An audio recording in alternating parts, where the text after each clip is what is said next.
Multiple, वो machine learning versus deep learning का? नहीं नहीं सर। अच्छा। इसका ताल्लुक इससे नहीं, इसका ताल्लुक है टाइप ऑफ प्रॉब्लम के साथ, कि किस तरह की सिचुएशन को आप सीखना चाह रहे हैं। ये दोनों एमएल की और दोनों मशीन लर्निंग में ही। दोनों machine.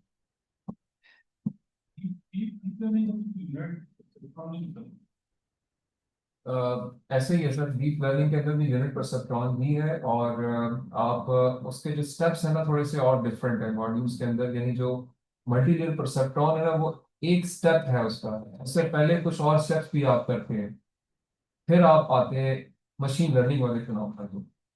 Machine learning is one part of deep learning.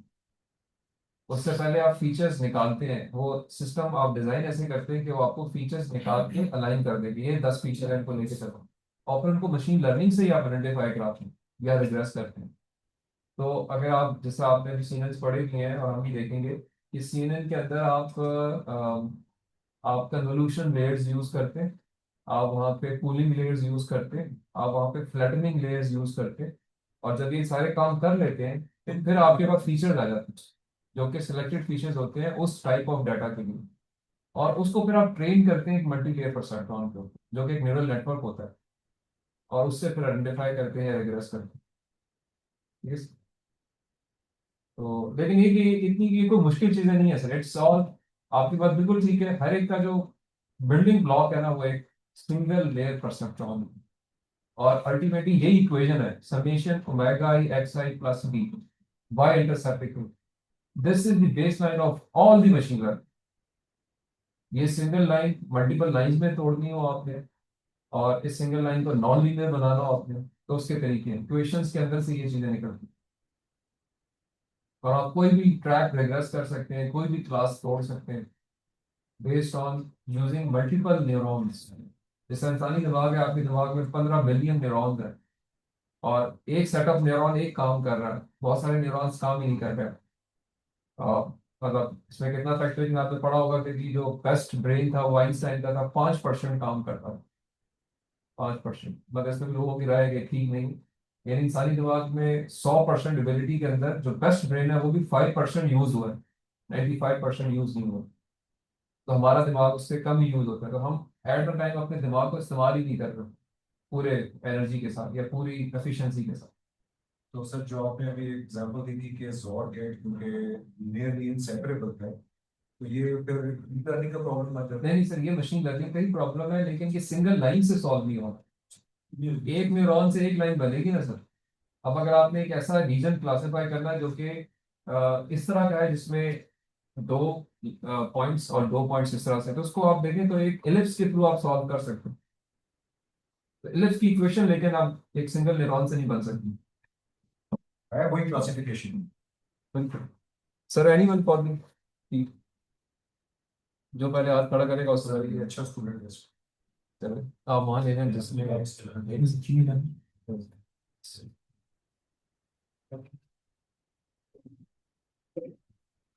Deep learning में एक प्रोसेसिंग का स्टेप ऐड होता बिल्कुल ऐसे देखो, डीप लर्निंग का एक कॉम्प्रिहेंसिव मैकेनिज्म है, एक ब्लैक बॉक्स है, वो आपके मशीन लर्निंग को एम्बेड करता है, जिसमें ये जो फीचर इंजीनियरिंग है ना वो आपसे कहते हैं मुझे करने दो, मतलब सर ये एक प्रोसेसिंग मशीन लर्निंग से पहले स्टेप वो लिया होगा। ऑटो पे करेगा, उसको आप सिर्फ डाटा फिट कर देंगे, ये मेरा डाटा नहीं पकड़ लो। अब जो उसका डिजाइनर है उसने उस टाइप ऑफ डाटा के लिए वो डीप लर्निंग एल्गोरिथम बनाया, राइट। तो उसके लिए उसने अकॉर्डिंगली कुछ स्टेप्स डिफाइन किए होंगे। हर डीप लर्निंग हर जगह नहीं चलती, ठीक है, अभी मैं थोड़ी देर पहले बात कर रहा था ना, सीएनएन जो है वो इमेजेस पे चलते हैं, टेक्स्ट पे नहीं चलते। टेक्स्ट पे आना हो तो सीएनएन की एक रीड टाइप रीडिफाइन की गई जिसको कॉन्वेक्स नेट कहते हैं, वो अलग टाइप है। उसके अंदर फिर ये तरीका किया गया है कि किस तरह से एनकोडिंग की जाए वर्ड्स के ऊपर, जिसको वो प्रोसेस प्रॉपर करे पहले, और वो जो स्टेप्स एक ट्रांसफॉर्मर करता है वो आप यहाँ पे मैप करते हैं। लेकिन वो क्या है, वो फिर स्टूडेंट्स के लिए नुकसानदेह है। मतलब हम एज एकेडमिशियन ये प्रमोट नहीं करते कि यार आप डीप लर्निंग पे डायरेक्ट चले जाओ।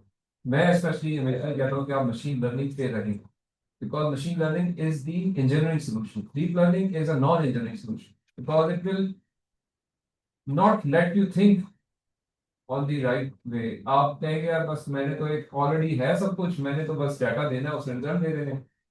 ठीक है, तो आप उसकी उसकी मैकेनिक्स में जाते ही नहीं है, तो आपकी अंडरस्टैंडिंग बहुत कम रह जाती है। तो हमेशा मशीन लर्निंग से शुरू करें। मशीन लर्निंग में डीप लर्निंग का सोल्यूशन है, लेकिन इसमें लर्निंग ज्यादा है, and you can give better input using the machine learning instead of deep learning. तो अनसुपरवाइज्ड लर्निंग में data will not be labelled sir. Unsupervised में सर आप फंस गए बस अनसुपरवाइज सुपरवाइज के ऊपर। लेकिन कोई बात नहीं, मैं आपकी आपकी जो क्वेरी समझ रहा हूँ। लेकिन अगेन मैं कहूंगा कि थोड़ा सा जब आप कुछ प्रॉब्लम्स करेंगे ना, आप इस सवाल का जवाब ये अनसुपरवाइज में ले लेंगे। अनसुपरवाइज में सिर्फ डाटा होता है। ठीक है, मैं इसको आपको, चले आपकी क्वेरी है इसको मैं थोड़ा सा एक्सप्लेन करने की कोशिश करता हूँ कि आपके पास ना एक ना मैप होता है। जब भी आप ये पॉइंट्स जब आपके पास आते हैं ना, तो एक वेक्टर होता है ना, जब कोई भी पॉइंट दुनिया का है ना, वो एक वेक्टर है। एक वेक्टर है, याद रखें, मैथमेटिक्स इस तरह ही लेके चलती है। ये जो ट्रांसफॉर्मर्स है ना, ये भी आपके हर चीज को एक मैप पे प्लॉट कर, एक 3D 4D 5D point plot कर। लाइक आप खाना खा रहे हैं ना, तो खाने की 10-15 किस्में हैं। सूप एक टाइप है जिसमें पानी और शोरबा होता है, शोरबा टाइप के खाने होते हैं, कुछ ड्राई खाने होते हैं, कुछ मीठे खाने होते हैं, कुछ थोड़े से सोर होते हैं। तो ये लेकिन में 4-5 चीजें हैं। आप ये 4-5 फीचर्स डिसाइड कर सकते हैं, उनके 4-5 एक्सेस डिफाइन होते हैं। तो हर खाना एक एक्सेस पे, एक जगह पे प्लॉट हो सकता है। जैसे अगर मैं सिंपल कहूँ कि ये एक्सेस जो है वो नमकीन या सॉल्टिशनेस को शो कर रहा है, और ये एक्सेस शोरबे को शो कर रहा है। तो based on these two axes, any any type of खाना जो कि सॉल्टी हो और शोरबे वाला हो या ना हो, से ये शोरबा जीरो है, सॉल्ट जीरो है, बट अब खाना कैन लाई हियर, अब खाना कैन लाई हियर। ठीक है सर, इट मीन्स कि आप हर चीज को दुनिया में एक वेक्टर से, ये क्या है, वेक्टर है ना, दिस इज अ वेक्टर, इसकी एक वैल्यू है, इसकी एक सॉल्ट की वैल्यू है और इसकी एक शोरबे की वैल्यू है। सिमिलरली इसकी भी एक सॉल्ट की वैल्यू है, एक शोरबे की वैल्यू है, बट ये खाना कुछ और है, खाना कुछ और।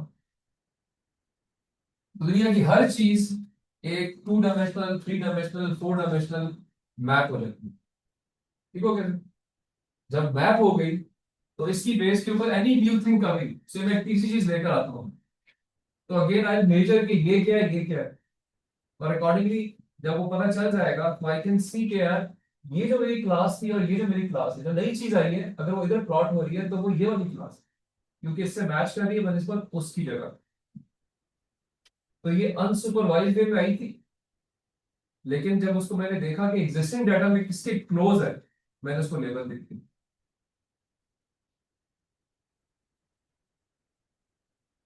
तो अगेन जितनी आप एग्जांपल्स करेंगे ना, ये क्लैरिटी और आएगी आपके ऊपर।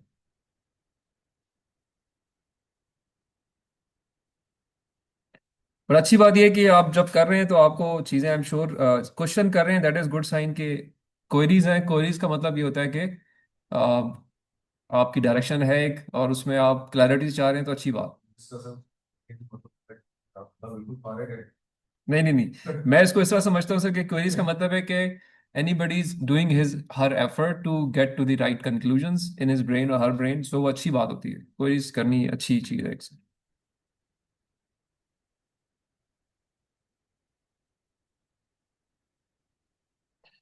और सर कोई क्वेरी किसी की है, आप बिल्कुल पूछें, मोस्ट वेलकम।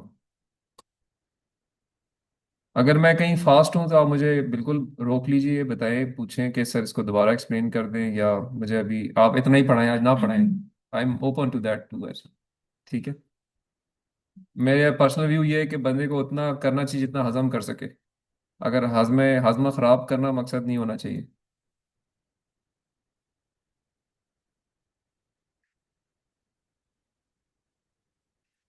अच्छा, अभी जो चीज़ हम कर रहे थे इसको हम कंक्लूड करते हैं आज के लेक्चर में, और फिर जो एक मैं फीचर इंजीनियरिंग जो बता रहा था आपको, उसको मैं कैगल की टाइटैनिक डाटा के ऊपर अप्लाई करता हूँ, इतना ही आज हम करते हैं। ठीक है सर, तो इसको आप बस आप जाके देखिएगा, जो क्वेश्चंस आंसर हो उसको आप पूछें ताकि उसको हम क्लियर करें।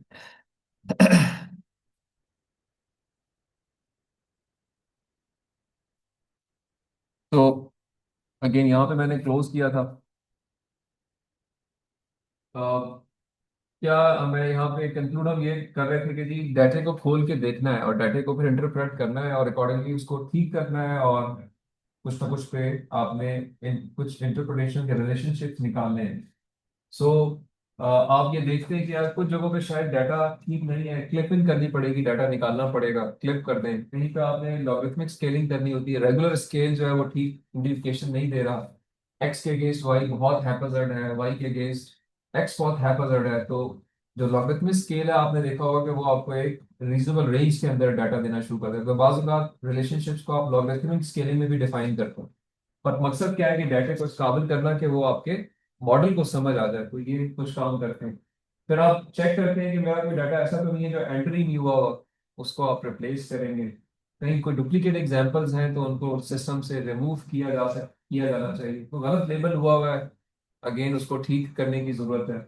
और कुछ वैल्यूज हैं जो कि ठीक नहीं है, उनको आपको ठीक, और इनमें सबसे इंपॉर्टेंट चीज है वो आपकी स्टैटिस्टिक्स का डाटा है। कि आप सिस्टम की स्टैट्स निकाल लेंगे ना, तो वहां से आपको ऐसी चीजें पता चलेंगी जो कि इधर अननोन्स की जगह फिट इन कर सकती है।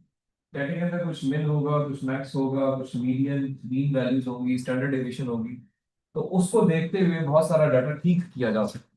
ठीक है। और इसको जो भी हमने देखा, यानी यहाँ से लेके यहाँ तक, ये जो सारी चीजें देखी हमने, कि जी हमने डाटे को इस काबिल करना है, हॉट एनकोडिंग करनी है, स्पार्स रिप्रेजेंटेशन के ऊपर क्वालिटीज के परस्पेक्टिव से देखना है, और उसकी इंटरप्रिटेशन को, स्केलिंग को इम्प्रूव करना है। इसको हम अप्लाई करते हैं अब, जो लास्ट टाइम क्लास में ही सर ने हाईलाइट किया था कि एक टाइटैनिक का डाटा है जो कि बहुत सारे डेटाबेसेस कहते हैं कि इनको आप होमवर्क करें। तो कैगल के ऊपर ये एग्जिस्ट करता है। अगर इसको हम खोलें और वहाँ पे इसकी कुछ थोड़ी क्वालिटीज़ को देखना चाहें तो पहले उसको देख लेते हैं, फिर इसके ऊपर हम इसके कोड के कुछ स्नैप्स हैं वो मैं आपसे, इसको एक दफ़ा सॉल्व किया है तो उस सोल्यूशन के ऊपर मैं आता हूँ।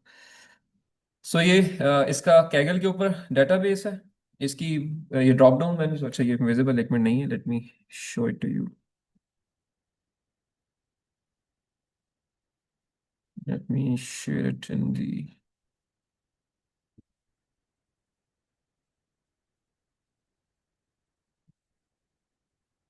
इसको शेयर कर देते हैं।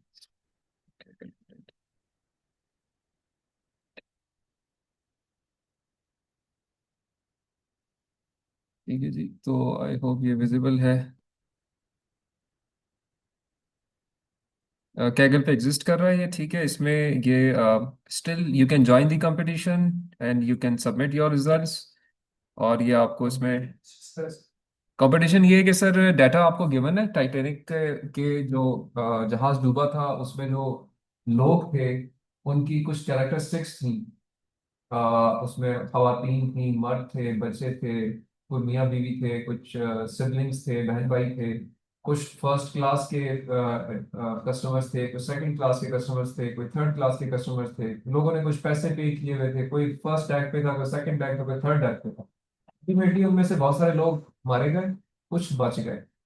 तो जो सर्वाइवल था उसका लिंक था with the features of those people जो उसमें सवार हुए। तो उसका ये इंटरप्रिटेशन आपसे मांगते हैं कि इसको मशीन लर्निंग से सॉल्व करें। इसकी कोई एग्जैक्ट इक्वेशन नहीं है। मैंने आपसे कहा था कि जी मशीन लर्निंग या डीप लर्निंग सॉल्व करती है हर उस मसले को जिसमें कोई रिलेशनशिप हो बट एग्जैक्ट ना हो। तो यहाँ पे एक रिलेशनशिप एग्जिस्ट करता है, वो मैं भी आपको जो फीचर्स दिखाता हूँ तो उस पर हम डिस्कस भी करूँ। तो ये आपसे ये कह रहे हैं कि जी उसको, अब ये एक इंटरेस्टिंग प्रॉब्लम है कि let's solve with the help of a machine to predict. ये एक्चुअल डाटा ये है, इसमें इतना ट्रेनिंग है, इतना टेस्टिंग है। आप ट्रेनिंग वाले डाटा पे अपने मॉडल को, अपने सिस्टम को रन करें, और टेस्टिंग में मुझे अपने रिजल्ट्स दे दें कि आप कितने परसेंट करेक्टली प्रिडिक्ट कर रहे हैं based on your training. This is a competition. Everybody is solving it with three steps, again pre-processing, machine learning model and your post-processing. तीनों में आप एडिशन लेकर आ सकते हैं and then you submit your result. They will check it against the, इनकी ख्वाहिश क्या होगी कि मिनिमम रिसोर्सेज के साथ आप ठीक प्रोडक्शन कर सकते। सो इसको अगर आप देखते हैं तो इसमें आप इसको at in your own time, ये लिंक आई शेयर, आप वैसे भी इसको एक्सप्लोर कर सकते हैं। देखिए इसने ट्रेन सेट दिया हुआ है, टेस्ट सेट दिया हुआ है, एक CSV फाइल है जो कि एक आपकी एक्सेल शीट है। उसके अंदर कुछ फीचर्स होंगे, उसने उसको एक्सप्लेन किया हुआ है कि जी मेरे पास कौन कौन से फीचर्स हैं। लाइक नीचे मेंशन भी किया हुआ है कि सर्वाइवल जीरो मीन्स के वो सरवाइव नहीं हुआ, वन मीन्स के सरवाइव हुआ है। इसका फ़ॉन्ट साइज तो ठीक है ना सर, नज़र तो सबको आ रहा है? हाँ। ठीक है, हमजा को आ रहा है। फिर इसमें देखिए पैसेंजर क्लास एक है कि टिकट क्लास, फर्स्ट क्लास का पैसेंजर है, सेकंड क्लास का था, थर्ड क्लास का था। अब देखिए फर्स्ट क्लास के पैसेंजर जनरली कहाँ होते हैं? अपर डेक्स में होते हैं, या वो सर्वाइवल की जो किट्स होती हैं उनके कहीं आसपास होते हैं। कोशिश यही की जाती है ना। तो जब हम डाटा को देखते हैं तो हमें नजर आता है कि ज्यादा लोगों ने सर्वाइव किया जो अपर क्लास में थे, फर्स्ट क्लास के जो कस्टमर्स थे। It means there is a relationship of the classes. Third class नीचे थी, उसको ऊपर तक आने में, जंप लगाने में या किसी चीज तक पहुंचने में बहुत टाइम लगा, उस वक्त तक दे वर अनएबल। तो मैक्सिमम लोग जो गुजर गए दुनिया से वो थर्ड क्लास या सेकंड क्लास के पेशेंट्स। तो इट मींस रिलेशनशिप है, उसको हमने फिगर आउट करना है। सिमिलरली सेक्स, कुछ औरतें थी, कुछ मर्द थे, कुछ बच्चे थे। तो इसकी बेस पे भी सर्वाइवल ने अफेक्ट हुआ। औरतें बड़ी स्ट्रेट फॉरवर्ड होती हैं ना, दे नो, टारगेट ओरिएंटेड होती हैं कि यार इधर पहुंचना है, they reach to their targets. And औरतों ने ज्यादा सर्वाइव किया बनस्पत मर्दों। लेडीज प्रोटोकॉल भी फॉलो हुआ, यूर राइट। एक प्रोटोकॉल होता है बच्चों को और औरतों को बचाना है, लेकिन औरतें बड़ी स्ट्रेट माइंडेड भी होती हैं। उनका सर्किट बड़ा स्ट्रेट होता है, मर्दों का कंफ्यूज होता है थोड़ा सा कि मैं उधर जाऊं, उसके पास चला जाऊं या ठीक है, या वो हीरो बनने की कोशिश में होते हैं। तो अगेन ये डाटा इसमें एग्जिस्ट कर रहा है। एज वाइज है, अगेन एज का इम्पैक्ट वन नीड टू सी कि क्या यंग लोग, बुरे लोग, क्या उसका इम्पैक्ट था। फिर इसमें सिबलिंग और यानी बहन भाई और आपके स्पाउसेस का डाटा है। कुछ बहन भाइयों के साथ और मियाँ बीवी के साथ जब सवार हुए उनका डाटा इसमें एग्जिस्ट कर रहा है। और ये पेरेंट्स एंड चिल्ड्रन पार्च के नाम से डाटा है कि कोई पेरेंट्स किसी का था, बच्चे थे, उस यानी फैमिली का डाटा है कि फैमिली के लिहाज से भी कुछ चीज़ें हैं। फिर टिकट, उन्होंने टिकट नंबर दिया हुआ उनका। अब देखिए सीधी सी अंडरस्टैंडिंग है, टिकट नंबर का कोई इम्पैक्ट सर्वाइवल पे नहीं होना चाहिए। कोई ताल्लुक नहीं ना कि टिकट नंबर क्या है, 1 2 3 है, 6 7 4 है, लेकिन डाटा है। तो ये फीचर किसी काम का ये नहीं है, तो इसको हमें सिस्टम से जब हम जब भी देखें इसको निकालना चाहिए, इसका कोई ताल्लुक नहीं है। तो इट मीन्स कि ये एक फीचर एक्स्ट्रा। डेटा अवेलेबल नहीं था ना, हम्म। पैसेंजर्स का स्केमर नहीं है। हम्म। उन्होंने टिकट इकट्ठा खरीदा था। कुछ लोगों ने इस टिकट नंबर से उनको ट्रेस करके उसको केवल लॉट किया था। इट मीन्स कि आपने एक सिंथेटिक फीचर डिसाइड किया ना इसके लिहाज से, तो इट्स सेल्फ इसका अपना तो कोई इम्पैक्ट नहीं है, लेकिन आपने जो फीचर फिगर आउट किया वो इंपॉर्टेंट था। तो that feature has to be, again one can use it अगर आप इस तरह यूज करते हैं। फेयर, कितना पैसे पे किया आपने? कुछ लोगों ने ज्यादा पैसे पे किए, कुछ ने कम किए। अंडरस्टैंडेबली जो हायर क्लास के पैसेंजर थे उन्होंने ज्यादा पेमेंट की, जो कम क्लास के थे उन्होंने कम की होगी। और ट्रेंड ऑफ डाटा भी ये कहता है कि जी जो ज्यादा पेमेंट जिन्होंने किया उनके बचने की रेशो ज्यादा थी, जो सस्ते टिकट लेके सवार हुए उनका रेशो कम है, यानी वो ज्यादा उन फारिग हो गए दुनिया से। ठीक है। तो फिर again cabin number, as such cabin number का कोई ताल्लुक नजर नहीं आता, बट केबन नंबर्स के लिहाज से शायद आप ये क्लासेस को आइडेंटिफाई कर सकते हैं। फिर एम्बार्केशन, अगेन बड़ा, ये भी एक पोर्ट ऑफ एम्बार्केशन का भी इसमें एक इफेक्ट नजर आता है। कुछ लोग चरबर्ग से चढ़े, कुछ क्वींसटाउन से चढ़े, कुछ साउथहैम्पटन से चढ़े। डाटा ये शो करता है कि चरबर्ग के जो लोग थे उनकी बचने की रेशो ज्यादा थी। अपर, प्रेफरेबली वो अपर क्लास के लोग थे। जब उसको आप इंटरप्रेट करते हैं तो नजर आता है कि ये सारे फर्स्ट क्लास में सवार हुए। जो साउथहैम्पटन वाले थे वो ज्यादातर थर्ड क्लास के पेशेंट पे, मतलब वो मजदूर थे सारे, वो सारे के सारे फारिग हो गए। तो इट मीन इसका भी इम्पैक्ट है कि ये डाटा के अंदर की ये चीज अगर आप इंटरप्रेट कर पाए इसका रिलेशनशिप, तो ये भी आपको। सो इस तरीके से ये डाटा गिवन है। ये अगेन उसकी एक्सप्लेनेशन है जो मैंने थोड़ी देर पहले आपको दी, और आप इसको फर्दर खोल सकते हैं, कुछ और कोड को भी एम्बेड कर सकते हैं। और again there lot of discussion, बहरहाल इसको अपने एंड पे इसको एक्सप्लोर कर सकते हैं। Let me go on to the solution. मैंने कुछ स्नैपशॉट, मतलब एक मैंने सॉल्व किया उसको मैंने यहाँ पे स्नैप्स में रखा है, और उसको डिस्कस कर लेते हैं कि वो सोल्यूशन जो है वो क्या रिजल्ट दे रहा है। आई होप ये समझ आ गया। कोई ऐसी टर्म जो समझ ना आई हो? शायद अब्दुल्ला, रिजवान। इसमें वैसे सर इसके जैसे साउथहैम्पटन ये इसी को हमने नंबर में कन्वर्ट करना जी होगा। करना होगा ना, देखे भी करता हूँ ना मैं, आपको इसीलिए तो ये एग्जाम्पल दिखा रहे हैं।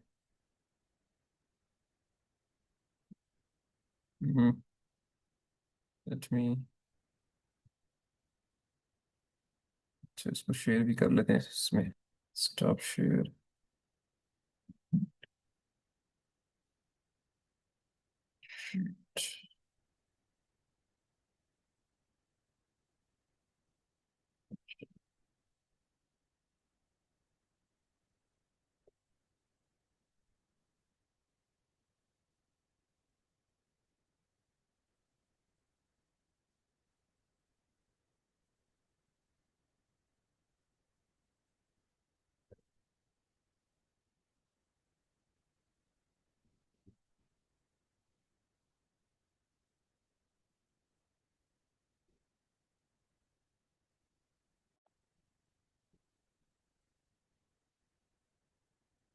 चलो जी चलेंगे अभी कुछ अभी अलाइन हो जाएगा। चलिए let me switch it of. चलिए ओके। सो ओके जी, मैंने आपको इसकी वेब पेज खोल के दिखा दिया। सो जैसा अब यहाँ स्टेटमेंट है कि while there was some element of luck, there seemed some groups they were more likely to survive than others. That is what the interpretation of this thing। और जब इसको हम देखते हैं तो हमें नजर आता है कि सोशल इकोनॉमिक स्टेटस का इम्पैक्ट था। फर्स्ट क्लास और हायर टिकट प्राइस जिन्होंने पे की उनका सर्वाइवेबिलिटी की पॉसिबिलिटी ज्यादा थी। फिर gender, women they survive better than the male. Age, बच्चे जो है वो ज्यादा सर्वाइव किए, again probably because of the protocol of the survivality जो उनका प्रोसेस था। फैमिली साइज का इम्पैक्ट था, जो एक मॉडरेट स्मॉलर फैमिली थी 1 से 3 बंदों की, वो ज्यादा सर्वाइव की। जो बड़ी फैमिलीज थी वो पैरिश कर गई, ज्यादा पैनिक में आ गए। ज्यादा पैनिक में आ गए, संभालने का मसला हुआ। अगेन इट मीन्स का इसका एक रिलेशनशिप है कि डाटा के अंदर जो कम फैमिली है उसका इम्पैक्ट ज्यादा है ऑन टू दी सर्वाइवेबिलिटी। और इस तरह से जो बड़ी है उसका भी इम्पैक्ट है, वो अपोजिट इम्पैक्ट है। ये पॉजिटिव कोरिलेशन है, वो नेगेटिव कोरिलेशन। तो दोनों इंपॉर्टेंट है to give to the training purposes. फिर एम्बार्केशन पोर्ट की मैंने बात की कि चरबर्ग का जो रेशो था वो ज्यादा था, या अमीर लोग थे बनिस्बत साउथहैम्पटन के जहाँ पे गरीब लोग थे। तो इट मीन्स डाटा के अंदर कुछ ना कुछ रिलेशनशिप नजर आ रहा है। तो हर वो प्रॉब्लम जो आप इंटरप्रेट करें जहां पे कुछ रिलेशनशिप एग्जिस्ट कर रहा हो। अब ये एक सुपरवाइज्ड वे है सर आपके क्वेश्चन के मुताबिक, क्योंकि हम प्रेडिक्ट किसको कर रहे हैं, सर्वाइवेबिलिटी को कर रहे हैं कि सर्वाइव किया या नहीं किया। राइट, तो हम एक लेवल को ट्रैक कर रहे हैं, क्लासिफाई कर रहे हैं बेस्ड ऑन द डाटा। तो it's a supervised problem to solve. और से अब ये अगेन मैंने यहाँ कुछ कोड के कुछ स्निपेट्स रखे हुए हैं। लाइक इधर जो है वो जैसा हमने इंपोर्ट करते हैं अपनी फाइल्स को, numpy pandas को प्लॉटिंग के लिए, वो इंपोर्ट किए हुए हैं। ठीक है, इंपोर्ट करके फाइल को पढ़ा हुआ है, डाटा पढ़ा है। जब डाटा पढ़ते हैं तो आई होप ये विजिबल आपको होगा, इसमें ये उसी डाटा को शो कर दिया। देखें इसमें क्या है, पैसेंजर की सीरियल नंबर है, उनकी आईडीज आ गई हैं। उसके बाद सर्वाइवेबिलिटी शो की हुई कि 0 मीन्स के वो फारिग हो गया, पैरिश हो गया, 1 मीन्स बच गया। क्लास क्या थी उसकी, फर्स्ट क्लास का था, सेकंड का था, थर्ड का था। उसका नाम क्या था, उसकी मेल था, फीमेल था, उम्र कितनी थी, सिबलिंग या स्पाउसेस के साथ था, कितने लोग थे, पेरेंट चिल्ड्रन के साथ था नहीं था, टिकट नंबर क्या था, फेयर कितना पे किया, किस केबन में था नहीं था, केबन की कोई इंफॉर्मेशन है नहीं है, एम्बार्केशन पोर्ट कौन सी। ये डाटा को पढ़ा है सर। ठीक है, अब इसको हमने लेके चलना है आगे और प्रोसेस करना है with a model. This is what the target is. It means के पहले तो डाटा को सीधा किया जाए, तो डाटा को थोड़ा पढ़ना चाहिए हमें। तो थोड़ा सा आप डाटा को देखें, यहाँ पे वही डिस्क्राइब की कमांड से क्या किया है, उसकी स्टैटिस्टिक्स ले रही है कि इस डाटे में कितने आईडीज हैं पर डाटा पॉइंट। अब आप देखें कुछ 891 डाटा पॉइंट्स हैं, कुछ 714 डाटा पॉइंट्स हैं, यानी वेरिएशन है। एज में पूरी एजेस नहीं है, बाकी चीजें पूरी हैं। तो उनका मीन वैल्यू, अगेन शायद आपका पर्सपेक्टिव से देखें, मीन वैल्यू नजर आ रही है, स्टैंडर्ड डेविएशन नजर आ रही है, minimum value, 25% value, 50% value, 75% value और मैक्स वैल्यू। तो आप देखें, आप अगर आते हो कि एज के ऊपर आ जाते हो तो मीन वैल्यू, मीन एज जो डाटा के अंदर है वो 29 साल है। स्टैंडर्ड डेविएशन 14 साल की है, यानी अगली ब्रैकेट 14 साल की, फिर 14 साल की। तो जो मैक्सिमम एज है वो 80 साल है। इट मीन आखिरी डाटा पॉइंट जो है वो 80 साल वाला आखिरी ब्रैकेट में होगा। और मिनिमम एज जो है वो कितनी है, 4 महीने का बच्चा भी है। ठीक है, तो डाटा की डिस्ट्रीब्यूशन 25% पे 20 साल वाले हैं, 20 साल तक की एज के लोग हैं, 50% पे 28 साल तक, यानी यही एवरेज वैल्यू यही बनती है 50%। तो 75% पे 38 साल और मैक्सिमम 80 साल। सेम इज फिर अदर एवरीथिंग एल्स। फेयर कितना, मिनिमम फेयर कितना पे हुआ हुआ है, कितना फेयर है मिनिमम, कोई ऐसे ही बगैर उसके भी चढ़े हुए हैं, कोई पैसे पे नहीं किए। और मैक्सिमम फेयर कितना पे किया हुआ है, 512 इंटू इंटू सम 1000 वैल्यूज। ठीक है, तो this data is now it gives you some depiction के इसके अंदर क्या चीज है, क्या चीज में भी कुछ ठीक करने वाली है, क्या चीज मैं यूज कर सकता हूँ as a replacement to make my data suitable for training purpose. Sir ये जो अब जिस स्टेट की एग्जाम्पल में 75% जो फिगर स्टैंड कर रहे हैं वो 31 है, जी सर। जो मैक्स पे कर रहे हैं वो 512 वाली डिस्पैरिटी। आप सोच सकते हैं कि शायद ये डिस्पैरिटी होगी या इसमें ये एक वैल्यू, लेकिन ये कि चूंकि फेयर है, फेयर में ये होता है कि ना ये वो चीजें होती हैं जो कि शायद इस तरह से पैटर्न शायद फॉलो समटाइम्स नहीं भी करती।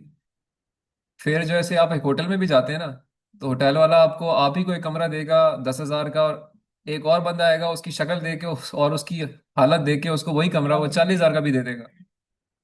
तो टिकट तो इसमें आप ये एक्सपेक्ट कर सकते हैं कि this could be valid fair. Survive वाला सर ये है कि सर्वाइवल दो वैल्यूज है ना, सर्वाइव किया तो 0 वैल्यू है, यानी बंदा बच गया, सॉरी बंदा बच गया तो 1 है, नहीं बचा तो 0 है। यहाँ पे 0.3 नजर आ रहा है, यहाँ पे ये हो सकता है कोई एक वैल्यू बीच में गलत प्लेस हुई भी हो। ठीक है, जिस तरह मिन है वो 0 है, मैक्स जो है वो 1 है। तो आ सकती है ना। और हाँ नंबर देखिए, टोटल नंबर लिया ना उसने से 50, टोटल थे 891 बंदे, उनमें से समथिंग मेरा ख्याल नहीं परसेंट ही ये 0 1 के ये सही सही कह रहे हैं, तकरीबन ठीक ठीक कह रहे हो। तो अब देखो ये इंटरप्रिटेशन आपने शुरू कर दिया ना, this is what this thing is for. ठीक है, कि इसमें आप देखें कि क्या चीज़ है, कुछ मैंने ठीक करना है, तो अब now we could go and correct certain things here and कुछ कुछ अब इसमें कुछ डेटा पॉइंट्स या कुछ फीचर्स हम निकाल सकते हैं, कुछ फीचर्स को हम हॉट इनकोड कर सकते हैं। ठीक है, तो अब नेक्स्ट स्टेजेस के ऊपर कुछ अब ये अगेन यहाँ पे मैंने हीट मैप प्लॉट किया, जो फीचर्स थे उनको पिच किया अगेंस्ट दी आउटपुट, यानी सर्वाइवेबिलिटी इज दी वन जिसको हमने देखना है और इसके बाकियों पे इम्पैक्ट देखना है। तो ये जो हीट मैप बता रहा है आपको, ब्लू कलर शोइंग के पॉजिटिव रिलेशनशिप है और जो येलो मीन्स है नेगेटिव रिलेशनशिप है। तो आप देखें सिर्फ इस रो को, अगर आप देखो जो ये रो है सर्वाइवेबिलिटी की, क्योंकि नीचे सारी चीजें रिपीट हो रही हैं, तो देखिए इसकी अपने आपस में इससे इसकी रेशो 1 है, जारी बात है, क्योंकि आपस में जब कंपेयर करेंगे तो मैक्सिमम कोरिलेट करेगा। उसके अलावा अगर आप देखते हो तो इसके अंदर आपको ये येलो कलर शो कर रहा है, यानी ये फीचर जो पैसेंजर क्लास का है ये नेगेटिवली कोरिलेट कर रहा है, और जो इस जगह पे आप ये फेयर वाला देख रहे हो ये पॉजिटिवली कोरिलेट कर रहा है, और बाकी ऑलमोस्ट जीरो कोरिलेशन है क्योंकि आप कलर रेंज में 0.1 0.2 के ऊपर है। पैसेंजर क्लास असल में नंबर 1 2 3 है ना, 3 मींस लोएस्ट क्लास है, तो ऑपोजिट है। जो डाटा गिवन है ना वो उसमें 1 सबसे बड़ी है, बेहतर क्लास है, जिसका फेयर सबसे ज्यादा है, 3 का फेयर सबसे कम है। तो आपकी ऑब्जर्वेशन बिल्कुल ठीक है, लेकिन इसको रिवर्स में सोचें अगर आप, तो फिर इट्स फाइन। ठीक है, तो इससे अब आप अंदाजा कर सकते हैं कि मेरे डाटा के अंदर किस फीचर का इम्पैक्ट सिस्टम पे ज्यादा है और मुझे उन्हें ज्यादा कंसिडर या इंपॉर्टेंस देनी चाहिए, करेक्ट करना चाहिए, किन को निकालना चाहिए। हाँ ठीक है, किसका कलर, पैसेंजर क्लास का कलर देखें है ना, एग्जैक्टली exactly है, लेकिन नहीं ये देखो ना, ये नेगेटिव कोरिलेशन है ना, येलो कलर, कलर को जरा मैच करो, ये स्केल ये गिवन है, तो इसमें पैसेंजर क्लास की है कोरिलेशन बट नेगेटिव है, कम है, इनवर्सली प्रोपोर्शनल है ना, क्योंकि passenger class 1 means the best class, 3 means the worst class. ठीक है, तो सर्वाइवेबिलिटी ज्यादा किसकी है, जब क्लास कम है, यानी 1 से मुराद हाईएस्ट क्लास है लेकिन नंबर सबसे कम है ना, इसलिए वो ऑपोजिट शो कर रहा है। आप डाटा में उसको ऑपोजिट कर लो तो ये दूसरी तरफ चला जाएगा। ठीक है सर, तो heat map can be plotted and we can see the relationship. फिर हम देखते हैं एक और चीज के डाटा के अंदर, जब हम ट्रेन और टेस्ट में जाएंगे तो नंबर ऑफ एग्जांपल्स तो सेम है, कि ऐसा तो नहीं कि बहुत ही ज्यादा मैं सर्वाइवेबिलिटी का डाटा प्रेजेंट कर दूं ट्रेनिंग में और नॉन सर्वाइवेबिलिटी खत्म ही हो जाए। तो हर क्लास की एक बैलेंसिंग देखनी होती है कि डाटा इज बैलेंस्ड और नॉट। तो ये बैलेंस्ड के हवाले से सिर्फ एक कमांड डाल के चेक किया है। ये जो कलर्स है वो आपको ये दिखा रहे हैं, ये जो ब्लू कलर यानी जो लेफ्ट वाला कर्व है ये है ट्रेनिंग डाटा का, जो राइट वाला कर्व है वो है टेस्ट डाटा का। दोनों डाटा आपको गिवन है, उसके अंदर से सर्वाइवेबिलिटी का डाटा देखा है तो देखें ये जो 0 क्लास शो कर रही है ये वो लोग हैं जो कि मर गए, और जो 1 शो कर रहा है वो लोग हैं जो कि बच गए। तो दोनों तरफ एक balanced number of data points हैं फॉर बोथ क्लासेस। विजा विज एक फीचर बीच में मैंने पिच किया है पैसेंजर क्लास का, क्योंकि मैंने देखा कि passenger class was the more impacting on to the. तो पैसेंजर क्लास का डाटा भी देखें 1 2 3 में एक बैलेंस डाटा है, यानी तीनों टाइप के लोग कंसिडर हो रहे हैं फॉर द ट्रेनिंग। ये नहीं है, यानी अगर इसमें ऐसा नजर आता ना मुझे कि वन क्लास के लोग जीरो हैं, तो it was not a valid way of training with this data.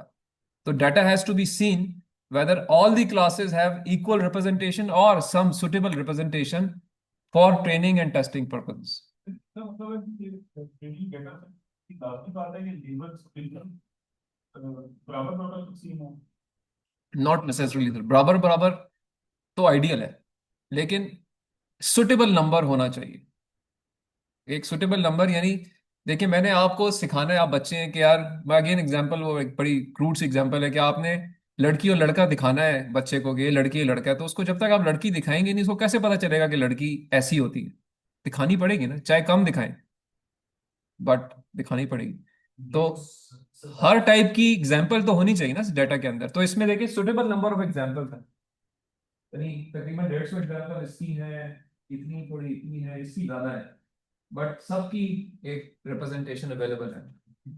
Alarming क्या होता है कि अगर ये बार बिल्कुल जीरो होती, फिर इट मींस कि वो डाटे में है ही नहीं, तो उसको फिर स्पेस पे आप ट्रेन नहीं कर सकते। ये जो सर इसको हम कहते हैं क्लास इम्बैलेंस। तो क्लास इम्बैलेंस डाटा जो होता है वो कभी भी ट्रेन उसको आप ट्रेनिंग में नहीं डालते।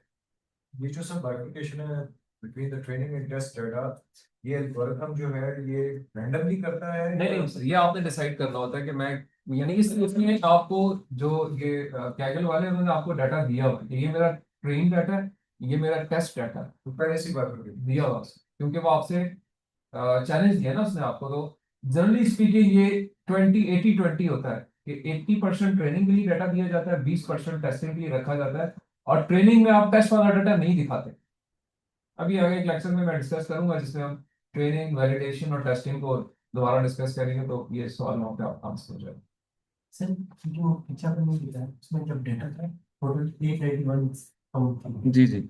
और जो इसमें अभी आपने शो कर रहे हैं ये 700 काउंट्स को 700 काउंट्स बन रहे हैं। सर तुम बहुत मान्यूट डिटेल्स पे चले गए हो। नहीं थोड़ा सा मान लो क्या, कोई एक आध बीच में ट्रेनिंग में शायद कम डाली हुई होगी, तो डाटा तो उसी ने दिया ना हमें। सर तो बट ये कि इट इज, मेरा ख्याल में एक्चुअल नंबर, ये शायद नंबर इतना हमें क्लियर तो नहीं है ना, हो सकता है 100 का दे दो। नहीं, लेकिन ये नंबर कितना है मुझे नहीं ये पता। 450 हो जाएगी। जैसे वो पिछली पिछली स्लाइड पे ना वो आपने कुछ मिसिंग सेल्स हो गए उसमें प्रोबेबली मिसिंग भी हो सकता है, लेकिन मतलब अगर आपकी ऑब्जर्वेशन को मैं मान भी लूं तो प्रोबेबली वहां पे कुछ मतलब मेरी, मुझे तो ये क्लियर है कि ये डाटा पूरा ही होना चाहिए। जितनी 891 है उसको जमा करके तो 891 ही होगा, क्योंकि ये नंबर मुझे अभी क्लियर नहीं है। नहीं 4 और 3 7 ठीक सर। क्योंकि उठाया वहीं से, देखो ये डाटा उठाया वहीं से है, उसी लोकेशन से उठाया हुआ, तो मेरे ख्याल में ठीक होगा। ठीक है, लेकिन you can always check, go and see the count कि ये टोटल डाटा कितना है और यहाँ कितना शो हो रहा है, you can check it. But इसका मकसद क्या है? मकसद ये है कि आपने क्लासेस को एक बैलेंस देखना है कि यहाँ सारा डाटा नजर आ जाए, तो यहाँ से वो नजर आ जाता है। अब यहाँ पे उसकी इंफॉर्मेशन ले ली है, डिटेल खोल ली है उसकी कि जी कितनी कितनी एग्जांपल्स हैं आपके पास। तो देखो यहाँ पे आपका 712 ऑलमोस्ट सारे जगहों पे है। जो है एज का डाटा वो कम है। सिमिलरली केबन का डाटा भी सबका अवेलेबल नहीं है, और एम्बार्केशन भी कुछ दो लोगों की मिसिंग है। जनरली स्पीकिंग 712 के बारे में सारी डिटेल्स हैं। टोटल 891 थे, तो डाटा कम हो गया ना यहाँ पे। तो इनफैक्ट इट मीन्स कुछ बिल्कुल ही मिसिंग है, बस नंबर दिया हुआ है, नाम दिया हुआ है, नीचे कुछ चीज़ नहीं है उसकी। तो अब वो बात आपकी यहाँ पे हैंडल हो गई, मैंने इस तरह नहीं सोचा था, लेकिन ठीक है। अभी 712 तो होना चाहिए। हाँ सर। हाँ तो बस ठीक, तो इट मीन्स के आपका अभी क्वेश्चन आंसर हो गया। ठीक है जी। सो अब इसके अंदर देखते हुए now we can do certain things to improve upon this data representation. तो यहाँ पे एक पाइपलाइन छोटी सी मैंने डिफाइन की है, जिसमें एक मैंने पहला एक एज जहाँ पे नहीं थी उसमें मैंने मीन वैल्यू प्लेस कर दी है। तो इस जगह पे एक छोटी सी कमांड लिखी है जिसमें mean value of the data को एज में जहाँ मिसिंग है, वहाँ जहाँ जहाँ मिसिंग है वहाँ पे एज पे मीन प्लेस कर दिया है। तो एज पूरी हो जाएगी, 500 समथिंग से 712 सारी एजें फिल हो जाएंगी, क्योंकि एज एक इंपॉर्टेंट पैरामीटर है to train. Sir sorry sir ये एक पाइपलाइन डिफाइन की है डाटा को ठीक करने के लिए। मैं पहले पूरी पाइपलाइन डिफाइन कर दूं, फिर आप दोबारा सवाल कीजिएगा। पहला स्टेप पाइपलाइन से बता दिया कि जो इनपुट पे चीज जा रही है ना, आउटपुट पे कुछ और निकलेगा। पहले दूसरे तीसरे 3 स्टेप्स हैं इसके। पहले स्टेप पे क्या किया है कि जो डाटा में एज है जहां जहां मिसिंग है उस जगह पे मीन वैल्यू प्लेस कर दी। ठीक है, पहला स्टेप ये वो है। सेकंड स्टेप ये है कि यहाँ पे वन हॉट इनकोडिंग की है, जो जितनी पोर्ट्स थी ना उन सारी पोर्ट्स को अलाइन कर लिया, C, S, Q और N भी कुछ उसने दिए हुए थे, नॉट नोन। और उनकी जगह जहां जहां से उसने एम्बार्क किया है उसको 1 किया, जहां से नहीं किया उसको 0 कर दिया। तो ये आपका वन हॉट इनकोडर यहाँ पे सेकंड स्टेप ऐड किया है डाटे को इम्प्रूव करने के लिए, कि डाटे के अंदर सिर्फ इंफॉर्मेशन ये ना हो कि मैं C से चढ़ा हूं, बल्कि ये भी हो कि मैं यहां से नहीं चढ़ा, यहां से नहीं चढ़ा, पूरा कंप्लीट एक पैकेज बन जाए। तो ये सेकंड स्टेप जो इस जगह पे नजर आ रहा है आपको, इस जगह पे ये यहां तक, ये वन हॉट एनकोडर इंप्लीमेंट किया हुआ है। अब इसके रिजल्ट आप देखेंगे तो ज्यादा क्लियर हो जाएगा। ये सेकंड स्टेप है पाइपलाइन का, इसको हम ट्रांसफॉर्म मिक्सिन के नाम से इंप्लीमेंट कर रहे हैं और अकॉर्डिंगली ये वन हॉट एनकोड कर रहे हैं। और थर्ड स्टेप में, अभी इसमें दूसरा स्टेप भी है कि मेल फीमेल को भी इंफॉर्मेशन में वन हॉट एनकोड कर रहे हैं, कि अगर मेल है तो फीमेल का डिजिट 0 हो जाएगा, और फीमेल है तो मेल का डिजिट 0 हो जाएगा। तो ये दो हॉट एनकोड हो गए, पाइपलाइन का सेकंड स्टेप ये आ गया। और थर्ड स्टेप में कुछ फीचर्स निकाल दिए, लाइक डाटा के अंदर नाम की कोई वैल्यू नहीं है, नाम जो भी हो उसका कोई इम्पैक्ट उसके सर्वाइबिलिटी से नहीं होता अज्यूमलिंगली, तो इसको निकाला जा सकता है फॉर ट्रेनिंग। टिकट नंबर को मैंने निकाल दिया, इसकी जरूरत नहीं है। केबल नंबर को मैंने निकाल दिया, इसकी जरूरत नहीं है। सेक्स को रिप्लेस कर दिया मेल फीमेल से, इसलिए सेक्स इटसेल्फ निकाल दिया, मेल फीमेल वाला वन हॉट एंड कोड होके आ जाएगा। इस तरीके से एक उसने वैल्यू एन दी हुई है, जो एन नंबर्स हैं उनको भी निकाल दिया बीच में से। तो ये वो आप इसको इस तरह लीजिए कि ये इम्प्यूटेटर फंक्शन है, कि कुछ डाटे के अंदर चीजें अननेसेसरी उनको रिमूव कर दिया। तो पाइपलाइन के अंदर, ये नीचे पाइपलाइन डिफाइंड है, इसमें 3 फंक्शंस हैं, 3 चीजें। एक इसमें एज की मीन वैल्यू रिप्लेस हो रही है, एक हॉट एनकोडिंग हो रही है, और एक फीचर ड्रॉपर है, यहाँ जो फीचर कुछ अननेसेसरी थे वो निकाल दिए।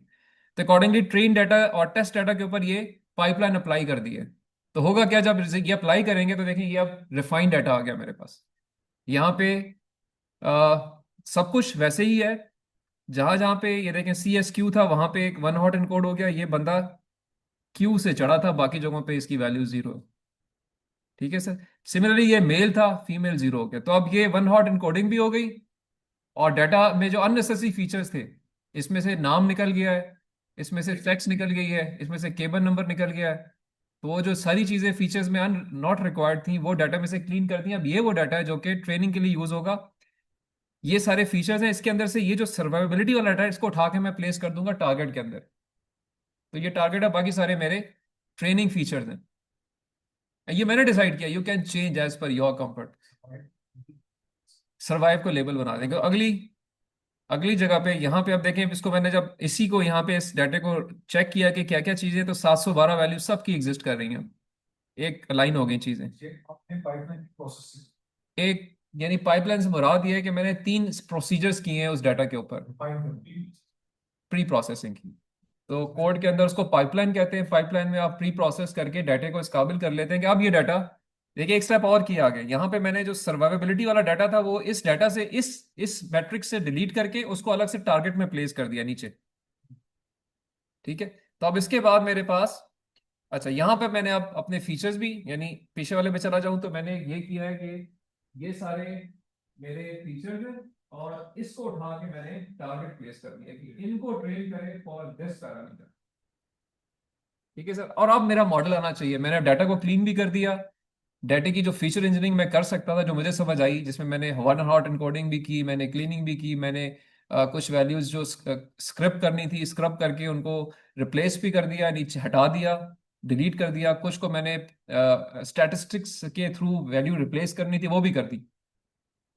तो वो 4-5 स्टेप जो मैंने फीचर इंजीनियरिंग के परस्पेक्टिव से करने थे वो कर लिए। अब it is ready for training. तो now I should bring in my model जिसको मैं ट्रेन करूंगा।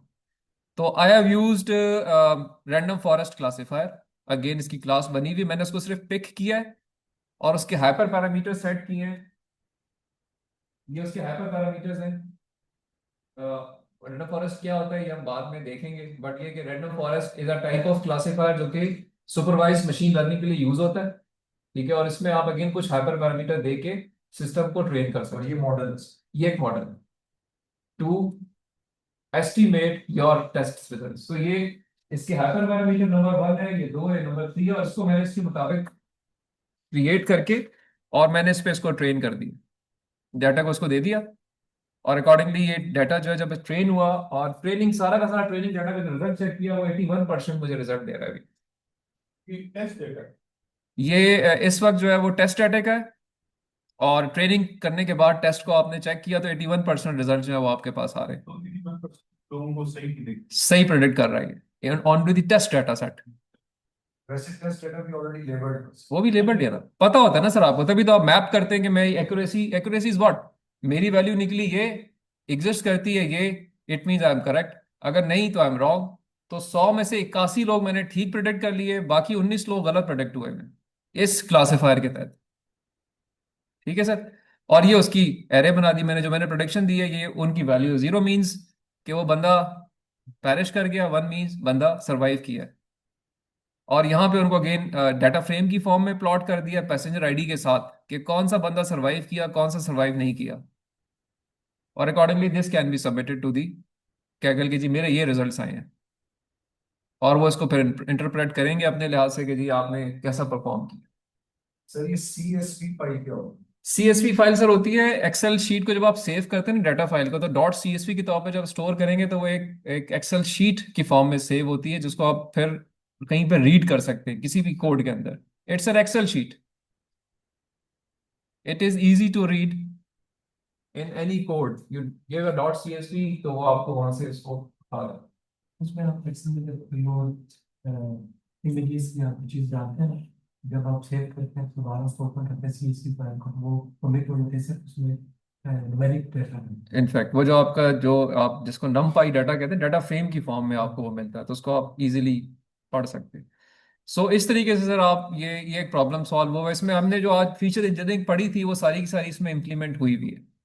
तो इसी तरीके से फीचर इंजीनियरिंग हर प्रॉब्लम कोई भी एक सिचुएशन हो उसको जब आप इंटरप्रेट करेंगे तो आप इस सारे चीजों को देख के अपना सोल्यूशन लेके चलते तो हम से समराइज कर सकते हैं कि जो भी प्रोसेस है it is the summation of refinement and feature. हो।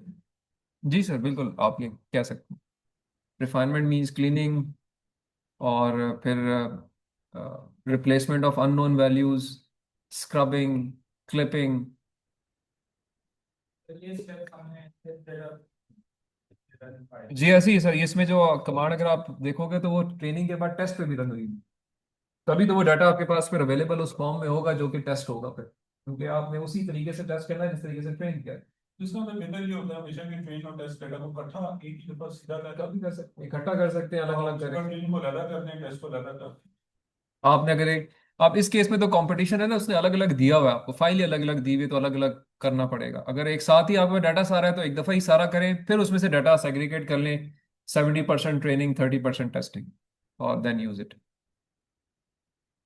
अच्छा सर इसमें कभी कभी ना मैंने सीखा था तो उसमें ये बिनिंग नहीं करते हैं, सिमिलर टाइप ऑफ डेटा इकट्ठा करना शुरू कर देते हैं। उससे कोई मतलब प्रोसेसिंग में तो ठीक है, जहाँ वैल्यूज आपकी बहुत ज्यादा है वहाँ ग्रुप बन गए हैं, वैल्यूज कम होगी, लेकिन उसमें कोई रिजल्ट्स में इफेक्ट होता है?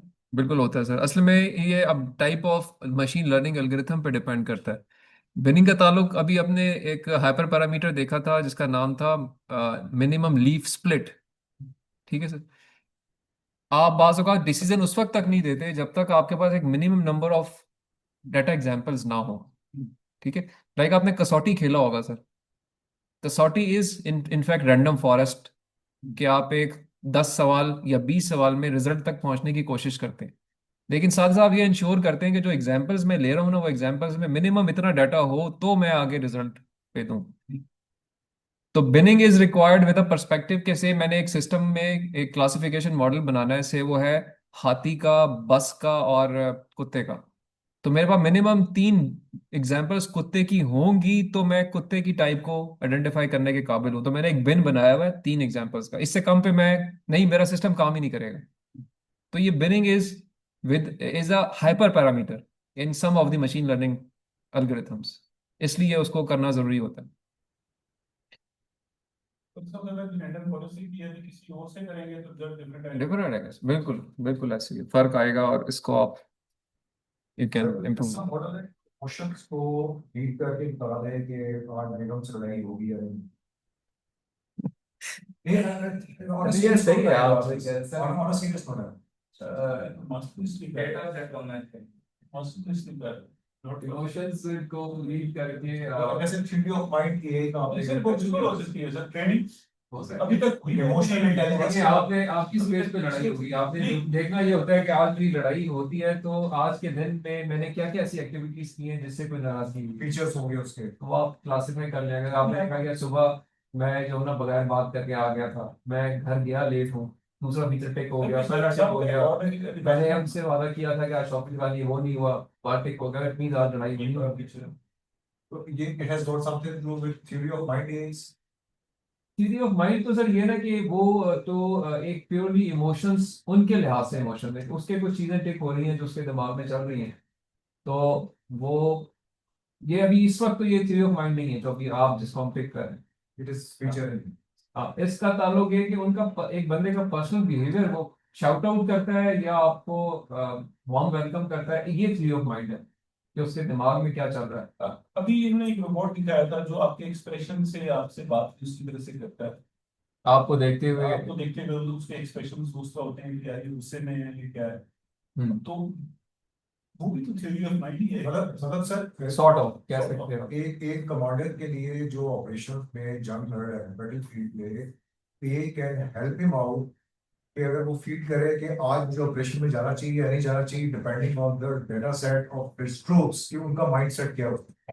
हो सकता है बिल्कुल देखिए मैं अगेन इसको इस तरह से इंटरप्रेट करता हूँ कि हर वो चीज जो आप एज अ ह्यूमन बीइंग कर सकते हैं based on the existing features and availability of environment वो मशीन लर्निंग कर सकते हैं अगर आप एज अ आपके पास से कोई टूल नहीं है और आप ये डिसीजन करते हैं कि यार मैं ये चीजें देखनी है जिसकी बेस पे मैंने जंग में जाना है मेरे ट्रूप्स का मोरल हाई है स्ट्रेंथ पूरी है साजो सामान पूरा है तो फिर आप जंग में जाएंगे ना ठीक है यही चीज अगर आप फीड कर दें इन features form to the machine learning वो भी आपको इस पे यस कह देगी वो but for this time to say ये हमारी डिस्कशन हुई थी।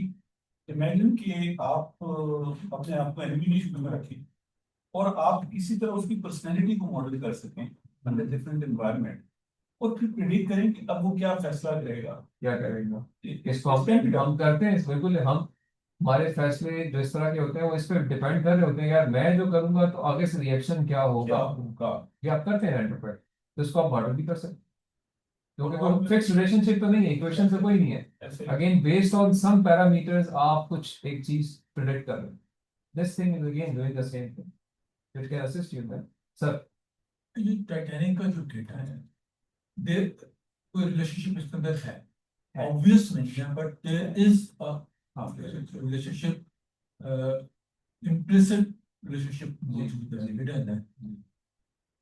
ये जो रिलेशनशिप है which is based on combination of many parameters is it defined by nature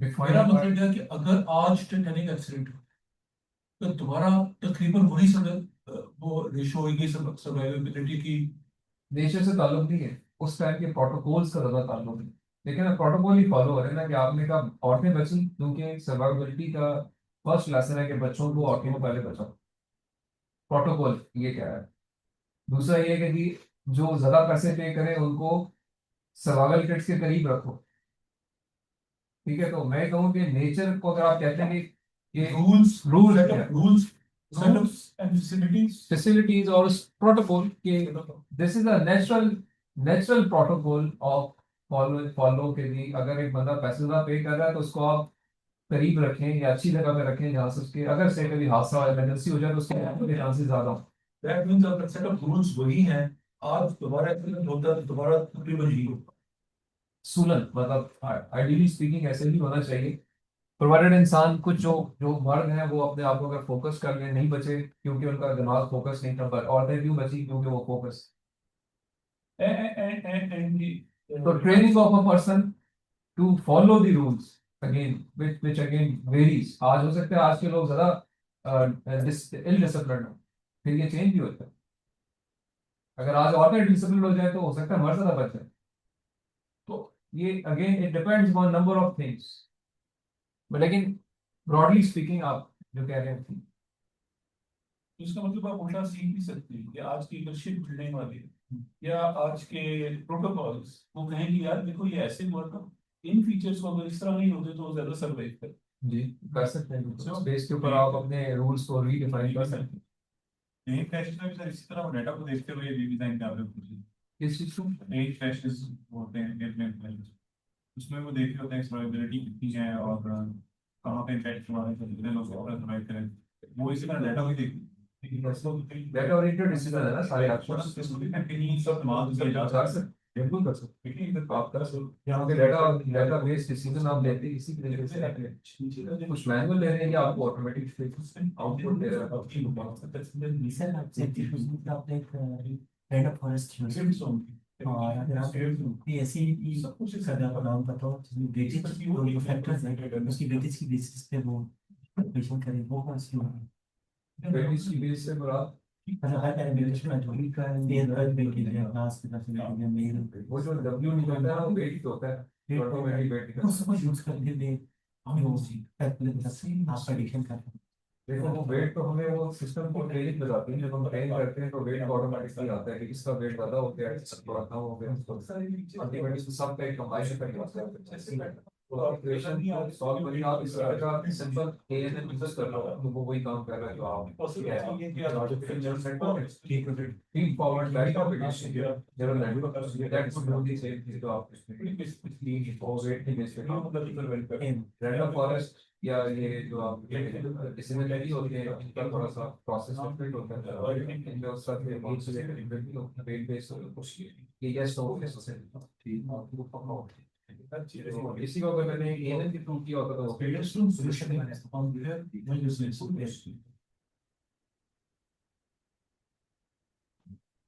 sir और कोई क्वेश्चन कोई किसी किस्म का? चलेगा ठीक हो गया, फिर आप ये कीजिए सर कि जो मैंने आज आपको एक दिया है, एक थिंकिंग प्रोसेस में क्विज दिया है, उसको जरा एक्सप्लोर कीजिएगा, जाके उसको उस लिहाज से देखें। अगेन एम ये है कि उस पर research paper oriented solution figure out करें ताकि थोड़ा सा आपको वो पढ़ने की भी आदत हो और उससे फिर आप आगे किसी और सिचुएशन को इंटरप्रेट करने में काबू हो। और सेकंड ये कि नेक्स्ट क्लास में जो हम वो एरोस्पेस इंडस्ट्री का एक पेपर मैंने शुरू में शेयर किया था आपसे, उसको हम देख लेंगे कि वो कैसे सॉल्व किया, उसको देखेंगे। और try to bring one problem in almost each class which could be seen from the research papers perspective कि उन्होंने कैसे solve, but it would be sort of interactive and मतलब ये कि I would expect कि आप उसको पढ़ लें and then discuss it। ठीक है सर, ये आज जो प्रॉब्लम दिया है इसको पढ़े, जो क्वेश्चंस हो वो अगली क्लास में डिस्कस। सही, कोई और आपकी पर्सनल क्वेरी है तो आई एम अवेलेबल, आप मुझे व्हाट्सएप कर सकते हैं, ईमेल कर सकते हैं, कॉल कर सकते हैं। अगली क्लास में मैं आपसे शुरू में बल्कि कोशिश करूंगा कि अपने टॉपिक्स भी आप एक स्लाइड बना के ले आओ कि मैं ये टॉपिक पे काम करना चाह रहा हूँ। मेरे पास कोड भी आ गया, पेपर भी आ गया, और इसको मैं with the AI approach which could be a machine learning based, could be a deep learning based, I'll try to implement as it is being done and try to understand it। ठीक है? तो वो आप शुरू के कुछ time में वो देख लेंगे आपके, और फिर हम अपने ड्राइविंग लेक्चर पे चलेंगे। ठीक है जी, और कोई क्वेरी अभी भी है तो आई एम अवेलेबल, जो जाना चाहे चला जाए। लेक्चर ये रिकॉर्ड दोनों इसके सेशंस लेक्चर